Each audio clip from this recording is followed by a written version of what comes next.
For a long time, I felt restricted if I couldn't have thirds, which I please don't send me an email. That's how I felt. I weighed over 300 pounds. Okay.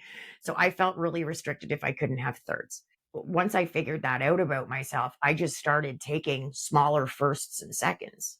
I was still guaranteed a third, but I was probably only eating about as much as I would have before in the first two helpings. I was just spreading it out over three helpings.